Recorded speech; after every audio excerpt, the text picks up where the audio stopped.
share ko sa inyo yung na-experience ko kahapon sa lindol. Yung Taiwan guys, madalas naman siyang nililindol. Sa tagal ko na dito, ilang beses na ako na-experience ng lindol. Pero yung kahapon talaga guys, iba siya. Yung sobrang lakas, tapos maririnig mo yung tunog ng mga building, yung mga pinto, yung basta yung parang basta tumutunog siya, hindi mo ma-explain yung tunog.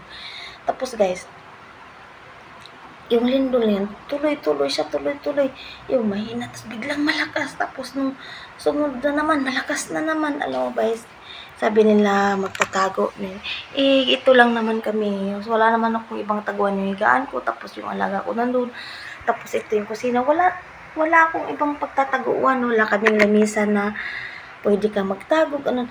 Alam mo po guys, yung kasi nire-ready ko si Lola kasi papunta kami ng plaza, magpaaraw kami.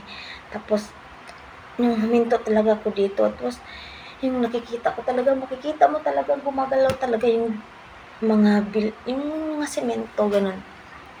Alam mo ba guys, yung basta dinasal ko lang na, Lord, sana iligtas mo kami. Lord, sana buhayin mo pa ako. Ganun. Maiyak ako pag naalala ko ito. Kasi, para bang paramdam mo katapusan na ng mundo. Katapusan na dito sa Taiwan. Kasi, basta iba siya, yung maririnig mo. Tapos alam mo guys, sa taranta ko kahapon, yung lalabas sana kami, hindi ko makita yung yung remote control namin. Sana yung remote. Meron kasing yung gate kasi namin, may remote kasi yan. Yung doon may remote. Tapos, gusto kong lumabas, tapos hindi ko mahanap yung remote control kasi yung gate namin may remote. Pero kami guys, nasa first floor kami. Yung paglabas namin, yun ang highway na yan. Pero siyempre, hindi ka naman basta-basta lalabas. Tapos, basta, yung mga salamin, narinig ko nahulog. Buti nga itong mga salamin, hindi siya natumba. Pero yung tubig namin doon sa kusina, meron kaming water dispenser. Talagang natapon talaga yung tubig. Diba, malalim yung water dispenser namin, malalim yan. Talagang yung may takip, talagang natanggal yung takip. Tapos, talagang talaga siya, natapon. Imagine 7.2 magnitude talaga yun. Ay, talagang trauma ako talaga. Tapos guys, yung tumayo ako dito, lang ako, nagdasal, tapos hilong-hilo ako, tapos sakit ang ulo ko hanggang magdama, ganun. Kahit iminaw na ako ng gamot, hindi ko pa rin mawala yung sakit ng ulo ko. Talagang mahilo ka kasi gumaganon ka talaga. Tapos lumabas na kami, mararamdaman mo pa rin, meron na namang aftershock na naman doon. Maramdaman mo talaga. Tapos nung pagkagabi daw, naulit na naman daw. Pero hindi ko na naramdaman kasi naman akong gamot para sa sakit ng ulo ko. Kaya sabi ko, ay, Diyos ko po, pag oras mo na talagang kukunin ka talaga ni Lord, wala ka na talagang magagawa. Ay, Diyos ko, ma-imagine ko talaga yung experience ko na kahapon. Pero sabi nila, mas maganda pa yung bagyo kasi makapaghanda ka. Pero yung lindol talaga,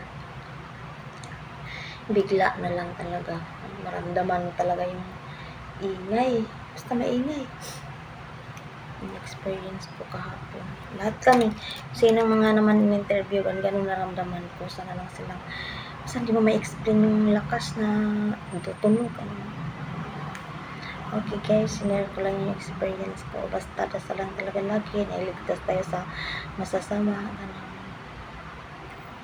Siguro may plano pa si Lord para sa akin kasi thanks God ako, naligtas naman ako sa mga na nag-chat sa akin, okay ba ako sa Facebook, sa TikTok, sa taga-YT. Thank you sa inyo guys sa mga concern nyo na naalala nila. Si Gamay, Taiwan pala yun. Bigla silang mag-chat sa akin. Ayun, talagang appreciate ko yung mga concern nyo.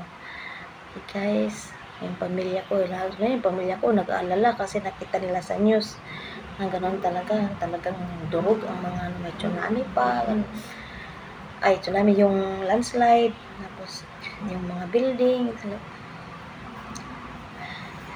pero mayroon ding nasawi, may napatay, pero hindi siya mga Pilipino, yung mga Taiwanese. Okay guys, thank you so much guys, thanks for watching. Sana basta magdasal lang tayo ng magdasal. Wala namang imposible kay Lord. Maprotektahan tayo lagi, araw-araw, 24 oras lang. Okay guys, yun lang, dasal lang talaga kahapon. Dasal ko talaga, sinabi ko, Lord,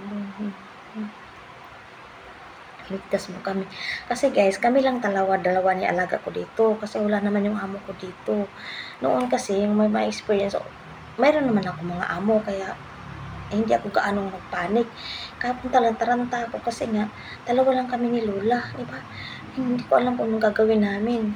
Kaya, nung tumigil na pumunta ako dun sa bahay nila amo. Sabi nila, natakot ko daw ako. Sabi ko, natakot. Hindi ko alam kung anong gagawin ko. Okay guys. Thanks for watching guys. Ingat tayo lagi at magdasal. Okay guys, bye.